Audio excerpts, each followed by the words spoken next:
Fala pessoal, professor Paulo, professor de filosofia, professor de sociologia.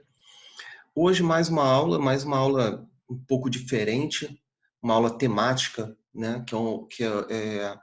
A gente gosta de trabalhar por ser um tema que vira e mexe, permeia aí as provas, tanto do Enem quanto das universidades paulistas, né? Que é a questão da estética na visão dos filósofos, né? Então a gente vai ter essa questão do que é belo, né? Do que é agradável aos olhos, né? Então a gente vai ter alguns autores, principalmente os autores da antiguidade e os autores da Idade Moderna, que vai ter aquela coisa da retomada da cultura greco-romana, né, na Idade Moderna, esses autores debatendo sobre esse tema da estética, tá? Não essa estética que a gente vê hoje de culto à imagem, não, mas uma estética do que é belo, né, do que é agradável. Então, alguns autores vão estar defendendo essa ideia, outros vão estar refutando essa ideia. Então, essa aula de hoje ela tem essa temática, ela é mais multidisciplinar, né?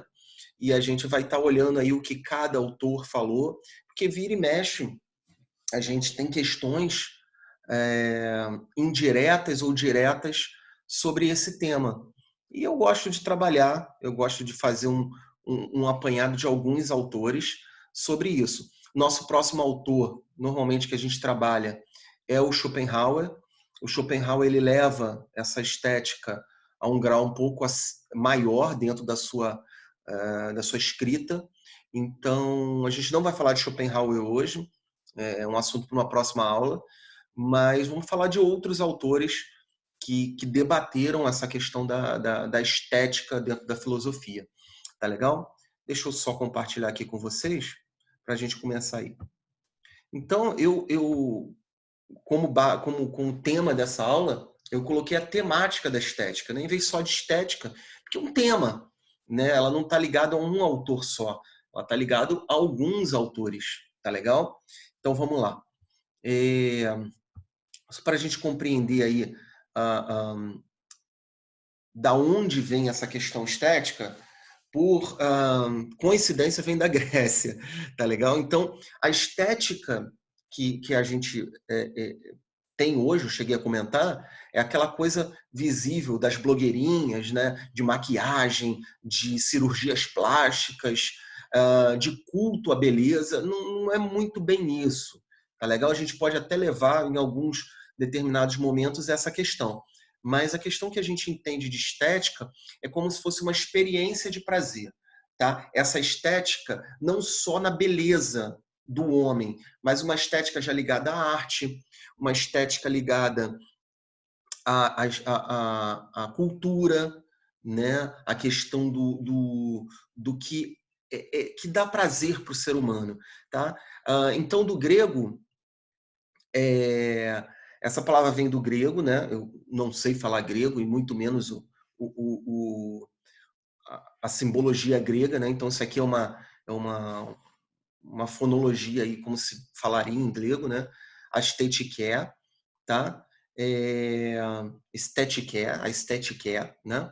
Que significa perceptível aos sentidos. Aí a gente já começa a entrar em alguns autores que debateram essa questão do sentido. Então, essa estética, essa experiência do prazer, ela vem da nossa percepção sensorial, dos nossos sentidos. Quais são os nossos sentidos? São os 5 sentidos, né? A audição. Então, da audição a gente pode colocar, e o Schopenhauer, na próxima aula, vai colocar isso muito bem, a questão da música, né? A música como arte, a música como prazer. Professor, você está falando que a estética pode ser uma música? Pode, dentro dessa visão filosófica, sim. Na questão de uma visão, né?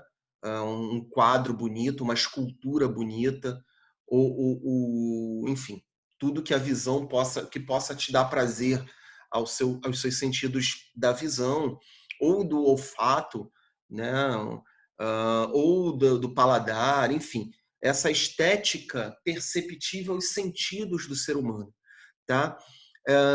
Mas o uso dessa estética ficou consagrado por se referir a tudo que pode ser percebido como agradável e belo pelos sentidos, tá? Então, essa estética, ela tem a beleza, né? Mas ela também tem a questão de ser agradável, de ser prazeroso, tá? Então, para a gente já delimitando o que é essa estética, ela está ligada aos sentidos e é visto como algo agradável, belo, tá? É, por esses nossos sentidos. A estética parte da experiência sensorial, né? Vamos estar observando esses termos que eles são importantes. Experiência sensorial, experiência dos sentidos, tá? Da percepção sensível para chegar ao resultado que não apresenta da mesma clareza lógica da matemática. Então, essa estética, ela é subjetiva, ela não é lógica, tá? Ela depende de cada um. O que é belo para o professor Paulo pode não ser belo para você, né? A minha experiência sensorial, ela é única, ela é subjetiva, né? Ela não é lógica, ela não é matemática, né? Então, o que o professor pode achar agradável aos ouvidos, né? A gente tem muito essa questão da música, né? O cara que escuta um heavy metal, ele não pode escutar uma Marília Mendonça, por exemplo, né? Porque ele é mal visto. Nossa, como é que o cara pode gostar das duas coisas, né? Então, não é o meu caso, tá? Mas tem gente que curte vários tipos de música, consegue ter experiências sensoriais diferentes, né? Consegue gostar de uma arte, né, abstrata, e tem outras pessoas que olham para aquelas artes abstratas e não conseguem ter prazer nenhum naquilo. Enfim, a gente entender isso aí é entender que a estética está ligada a essa experiência sensorial, a experiência dos sentidos. Tá legal? E aí, uma questão, o que é belo, tá? Para a filosofia, de acordo com o juízo estético que se julga algum objeto, algum acontecimento, alguma pessoa ou outro ser é belo. Então, juízo estético é o que cada um toma como juízo, né? Então você vai julgar alguma coisa, alguma pessoa ou outro ser. Então, esse juízo estético, ele é individual, tá? Muitos filósofos se dedicaram a essa investigação do que é a beleza e não foram unânimes quanto a essa questão, tá? Então isso a gente vai ver aí alguns filósofos importantes que se dedicaram a essa temática da estética, tá? Então a beleza para uns é algo que está ligado ali ao objeto, às coisas, tá? Para outros está ligado ao sujeito, é algo subjetivo, tá? Pessoal, intransferível. Então assim, a gente vai ter alguns autores que vão ligar essa estética a coisas físicas, né? Outros autores vão estar ligando a questão pessoal de cada um, enfim. Então, para a gente entender isso, a gente tem que entender o que esses caras falaram, né? Então, vamos lá. Primeiro, vamos começar lá na Grécia Antiga, né? Onde tudo começou. Então, Sócrates não se debruça muito sobre isso, mas o seu aluno Platão, ele, se vocês lembram de Platão, Platão ele tem na sua teoria, né? Na sua teoria, a teoria dos mundos de Platão, ele estabelece dois mundos. Não sei se vocês lembram disso. O mundo sensível e o mundo inteligível. O mundo sensível é o mundo dos sentidos, dos nossos sentidos. E o mundo inteligível é o mundo da razão. E aí o Platão vai ser bem claro. O mundo sensível, ele é falho, porque os nossos sentidos podem nos enganar. E se ele, nessa teoria, ele está criticando os sentidos, basicamente, ele vai criticar a estética, tá? Então, para ele, a arte é uma coisa desnecessária. Por quê? Por quê? Se você está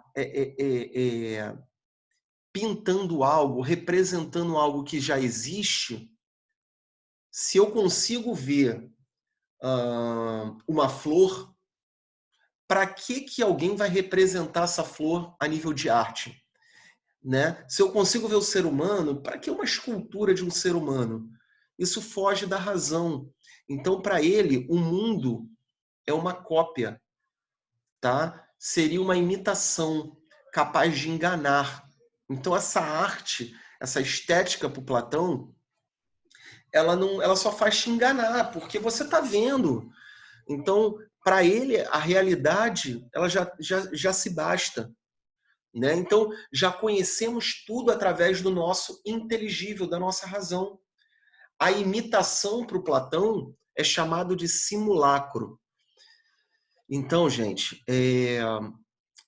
Platão, dois mundos, o mundo sensível e inteligível. O sensível não presta. E é exatamente onde entra a estética, nesses sentidos. Então, Platão, para ele, é fora da realidade, é fora da razão essa estética. Não existe a necessidade disso. Tá? Agora, o Aristóteles, que foi aluno dessa escola platônica e teve muita treta aí com seu mestre, ele já entra num outro caminho.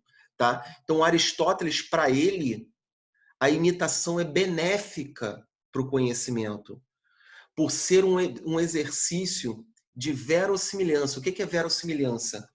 É um exercício de você entender o outro, entender a igualdade do outro, tá? E essa estética para o Aristóteles, ela tem um efeito catártico, despertando sentimentos, sentidos. Eu cheguei aqui a citar, não gosto muito, mas eu vejo que as pessoas falam e tenho outros sentimentos com outras coisas, mas eu acho que um exemplo muito claro aí é a música, né? O que é esse efeito catártico para o Aristóteles? Você escuta uma música muito triste, eu cheguei a comentar da Marília Mendonça, às vezes você não tem nem problema de relacionamento, mas você fica triste escutando a sofrência, né? Escuta uma Alcione da vida, né? Ou você escuta o heavy metal, fica agitado, né? Ou funk, dá vontade de dançar, não é isso? Então, esse efeito catártico, o Aristóteles fala que essa arte, essa estética, né? Desperta sentimentos, por isso que é legal, né? Você vê um quadro bonito, tem um tio meu que é pintor, né? Um pintor muito bom. Ele vai em alguns lugares, tira fotos desses lugares e depois ele vai no mundo inteiro, tira foto e depois ele vem para o estúdio dele e pinta os quadros e faz exposições.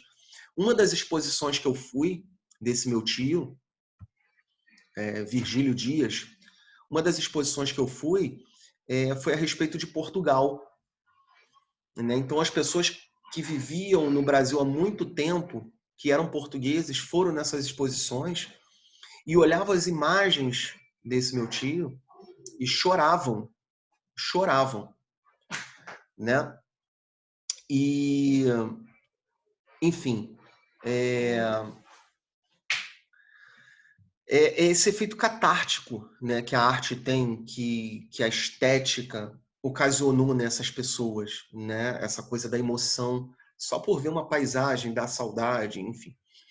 Vi um outro autor aqui, que é importante também.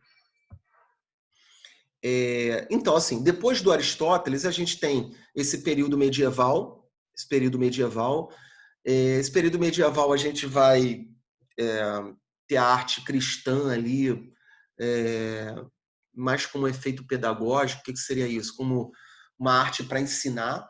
A grande maioria da população medieval era analfabeta, então muitos aprendiam através dos quadros a vida de Cristo e tudo mais. Então você não tem aí essa coisa da estética relacionada ao homem, ou à beleza, ou o efeito catártico. Provavelmente sim, mas não foi muito explorado. Tá? A gente entra na Idade Moderna, e aí a gente tem três autores que vão debater muito bem isso aí, que é o Kant, tá? O Hegel e o Schopenhauer. Tá? O Kant, ele tem a questão do juízo estético para ele, não se utiliza dessa razão, tá? Mas da imaginação. Julga-se o que é belo pelo que dá prazer ao indivíduo, dando caráter pessoal à estética. Desculpa. Então, para o Kant, essa questão da estética, da arte, ela vai estar ligada ao prazer do indivíduo. Tá legal? Então, isso pode ser qualquer coisa. Se eu tenho prazer em plantar, fazer uma plantação, uma horta, né, bonita, ali para mim aquilo ali é uma estética bonita, uma arte bonita, é um prazer que aquilo me dá. Se eu tenho prazer de escutar uma música, esse prazer é meu. Se eu tenho prazer de pintar, esse prazer é meu. Então, para o Kant, esse prazer está ligado ao individual. Tá? O Hegel, que a gente já viu também, o que é belo para o Hegel está numa questão de cultura. Isso é fácil de entender, né? Quando a gente vê, ou se vocês puderem conhecer outros lugares, o que é bonito dentro da nossa cultura, às vezes não é bonito para uma outra cultura, né? O padrão estético para o Hegel, ele está ligado à cultura, ao seu modo de viver aqui, né? Então, em algumas sociedades antigas, o padrão estético da mulher, por exemplo, era ser mais cheinha, né? Era um padrão estético diferente. O nosso padrão estético desde a década de 80 é um padrão vindo das modelos, né? E de ser quanto mais magro é melhor. Então, assim, para ele, existe um movimento histórico dentro dessa estética, dentro dessa arte do belo, e de acordo com uma cultura. Eu viajei ao Oriente Médio, né? O que as mulheres vestem, para elas é bonito, para aquela cultura é bonito. O que os homens vestem, né, as túnicas, ou até mesmo o véu, aquilo é belo para a cultura do Oriente Médio, né? Então, assim, o que não é belo, talvez, para uma cultura brasileira, entendeu? Então, para o Hegel, ele tem uma questão diferente do Kant, mas se você for olhar, também tem um caráter individual, mas ele olha mais dentro dessa questão histórica, dentro dessa questão cultural. Lembra que Hegel, ele tem uma filosofia voltada para o bem do todo, né? Ele tira essa coisa do individual e parte para o bem do todo. Tá? Então, a gente tem essas visões diferentes na modernidade. O Schopenhauer ele vai ter uma visão também um pouco diferente dessa estética, que a gente chega a comentar na aula de Schopenhauer, não vou me prolongar aqui. Então, para a gente entender dessa aula, a gente tem que entender que essa estética ela pode ser, ela vem de um sensorial, né? Para alguns autores, ela é do indivíduo. Para alguns autores, essa estética não pouco importa, ela não é real. Para alguns autores, essa estética, essa visão estética, ela é importante porque ela gera na gente emoção. Para alguns autores, essa estética ela é da comunidade, ela é da cultura, né? E para outros, ela é individual, ela é subjetiva, cada um acha da sua forma. Então, professor, como isso pode cair? De diversas formas. Isso pode cair em algum fragmento de algum desses autores, ou numa questão de uma redação, né, sobre padrões estéticos. Você pode citar, olha que interessante, você citar a visão de filósofos históricos dentro desses padrões. Então, é um ponto que cai, é um ponto interessante e que não custa nada a gente dar uma aula sobre isso. Tá legal? Espero que tenham entendido, espero que tenham gostado. Até um próximo encontro aí. Fiquem com Deus.